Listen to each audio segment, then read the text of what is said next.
So as you can see, I've gotten over my red lighter superstition. I usually don't get red, orange, yellow lighters. Well, yellow I do. Trying to look around for a green one, mostly green. You know what? I always have a tendency to light a cigarette and then start making a video, which is a waste of cigarette, waste of time in video too.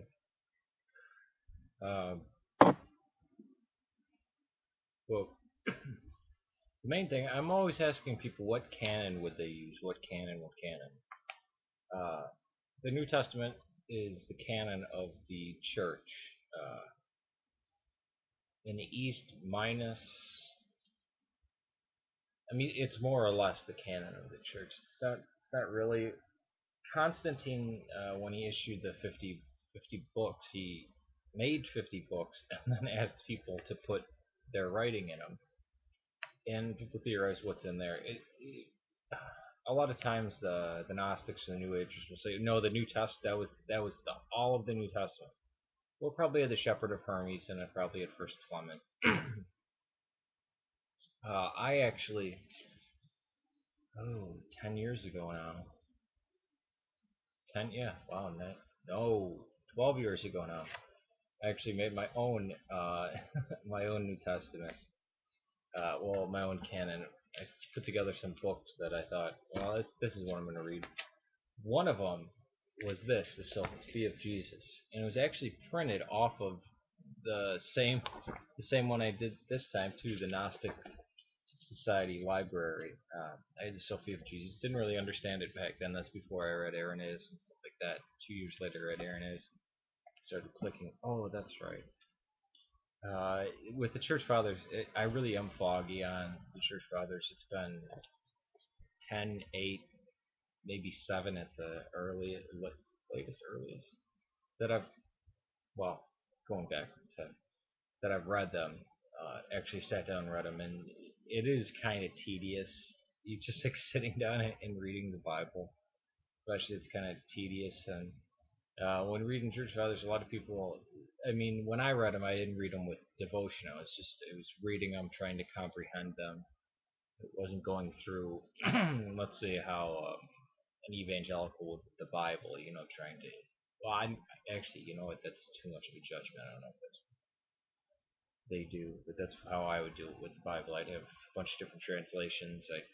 Any words, would have one or a next would go, and you see the alternate word, try to read it with the alternate word in there.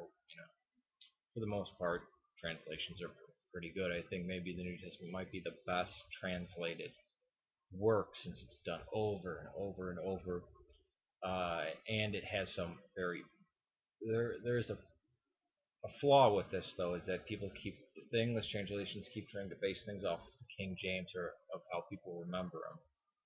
Like again, I said the NASB is probably my favorite. And this book, reading along with this book, is pretty good. Which I still haven't gotten to the issue of canon. Got all my books here, and none of them seem to be in order. Okay, I was going to show you the copy of the book, the Bible that I actually went through and marked P between P and E and J and D. But of the New Testament, I would have to say this work right here, the Didache, of people to read. I think the canon for the church, that's fine, what they have now. Uh, but of what Christians should read, uh, more than the Bible, I would say the Didache. It's very short, even printed out like this, it's only 5 pages. Let's see if there's even a 5th page. Yep, this is the 5th page, so 4 pages. I should make a video where I read through it, but the chapters aren't in order of, well, not, I don't want to say in order, they're not of equal length. You know what, I've been doing those things every once in a while, reading a verse of the Quran, or a surah of the Quran, sorry. I should actually go through and do this, because I think the only people who I would really help with reading that would either be people seeking to become Muslims or newly Muslim converts, or reverts as they would say. But I would definitely have the Didache in there. I think that's important. The Shepherd of Hermes, I think, is way too weird for most people to read it. They're like, what is going on with this?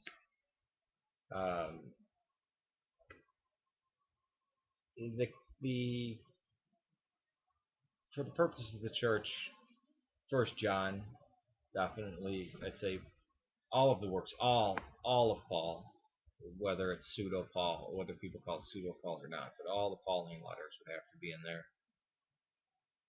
The four Gospels, even though I don't like Matthew that much, but it's got the Sermon on the Mount in it, so you can't really mess with that one. Uh, Sermon on the Mount would be top. First John. The works of Peter don't need to be in there, but I don't think they do anything bad. So okay, why not? But I'd label them pseudo Peter because I don't know. I just always had the intuition they were never from Peter. The more I look into it, I find it hard to believe that that's Peter. James, I think, is written by Paul, as strangely as that may sound. I don't think Hebrews belongs. Surprisingly enough, even though the Book of Revelations is banned from being read in the Orthodox Church, I would have it in there. I love the book. I think it's from a very early date. This is where Pandora's Box is going to disagree with me. But even the canons of the churches, the Armenian church has 13th letter to the Corinthians, and I always ask people, why not? Why not? Why not? Why not? And they don't know what it is. Well, somebody who knows what it is knows it comes from the book that's usually called the Acts of Paul. It's the Acts of Paul and Thecla. Uh, a lot of people say that the Catholics and the Orthodox have the the infancy gospel of James with Protevangelium. The Protevangelium is basically it's after somebody basically read Matthew and said, "Oh, hey, what about this? This is a cooler beginning than the other one, or kind of could fit right in there." Although it's not of the same style, I don't think it was ever a piece of Matthew. Uh, the Orthodox Church does not accept the Protevangelium of James. What it is there's a lot of beliefs that were ancient beliefs that got put into there, and that the church still holds oral traditions, and they wound up basically putting them into this Protevangelium of James of Mary being raised in the temple. The names Anna and Joachim, the church had always known, or at least that's what they had called the parents of Mary. But the book itself is not. It's not considered inspired text, even though they're all inspired texts. Everybody was, unless they were basically a heretic or somebody trying to refute a heretic. I mean, these are books people remembering their Lord and writing about it. I think Proevangelium is too late, although I would put it very early. I would put it mid-second century. I don't think it's as late as the third. Some people put it at the fourth, fifth, which I totally understand why, and I wouldn't argue the point with them because even though I hate this term, but I tend to use a lot. I have to agree to disagree with people on that. I think it's a fruitless argument. The Sophia of Jesus would not be in there, even though it was. Um, and this is the copy of. I got it from Early Christian Writings, which is actually a pretty decent website. Uh, the Acts of Paul, which Paul and Thecla is a huge person in the Eastern Church. The Acts of Peter, I'm inclined to believe, are earlier than we think. I think there are some stuff.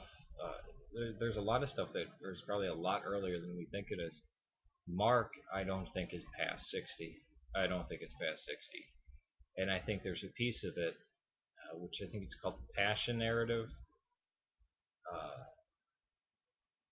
is probably somebody. I think maybe even. I don't know. See, this is really. I got a couple theories on this one. but that may have been written down 34, 37 AD, or a not written as an oral tradition, something told and retold, not oral tradition like we would know of today, almost like the Quran, where you memorize what they say, you know. So it could have been a document. It could have been somebody just scrawling it, and then it getting memorized, and then turning into Mark. Uh, there's very little parables in Mark, and a lot of it is immediately. Use that term a lot, and it's again another term I don't like. People use a blow-by-blow account. It looks like uh, somebody who was there, who collected stories, wrote it. Um, John, again, a lot of theology in John, a lot of very opinionated person, someone who, I mean, this was not. I think the reason for the late dating is this is when a community came to a consensus of who Jesus was. It was already thought out. It was already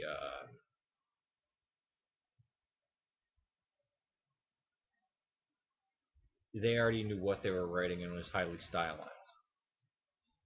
Uh, Q source, and I know people overuse Q, quell source, whatever they want to call it, but that's just the material that appears common to Luke and Matthew, but is not in Mark. Uh, there may have been a gospel out there, something like that, or it could have just been oral tradition uh, from different churches, different bishops, or whoever. But I think the one thing that the people should read is the Didache, and it has things in it like whatever you would not want done to you, don't do to other people, as well as the Golden Rule. It's got both of them, and it goes into early Christian worship, of praying 3 times a day, the Lord's Prayer. Because again, this was remembering it. This was carrying it on. This was trying to remember what Christ did, what the apostles did, trying to repeat it. And we see the Eucharist, which is very funny about modern churches, modern American churches. Eucharist was always the center of Christian worship. I mean, throughout the whole church. I mean, that's why people came. That's what church was, and we use the word church in such a strange way. There's only one church. Like this morning, I'm going to be going to the temple. I'm not going to be going to the church, and I'm part of the church. Discussing the early church, I think, is very important. Not only, especially for spiritual matters, people are very afraid of. I think they're going to lose their faith. Well, your faith may change a little, maybe even strengthened a lot, but history and even the mindset of mankind springs from this point. Western mindset, not even Western. I mean, this is a primitive time where these what these texts are talking about is going to affect the rest of the world. And we get so much insight because there's a lot of different documents. Think of any other religion in the world. It doesn't have this many documents.